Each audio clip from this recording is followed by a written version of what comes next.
D'abord, je retiens un moment fort pour le continent africain, un moment fort qui met l'accent sur le développement économique du continent.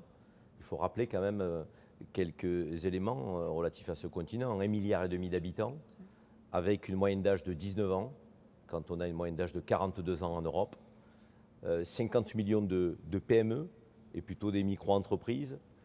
Un potentiel extraordinaire en Afrique sur le plan des ressources naturelles, puisqu'on a du pétrole, du gaz, du zinc, du diamant, de l'or, du lithium, du cobalt. Donc, ce continent possède un sol, un sous-sol d'une richesse inouïe. On a 60% des terres cultivables dans le monde qui se situent en Afrique. L'Afrique pourrait, si elle cultivait ces terres disponibles, nourrir l'ensemble de la planète. Et lorsque je dis tout ça, on se rend compte qu'à côté, 15% seulement du commerce se fait en Afrique sur l'ensemble du commerce international intra-africain.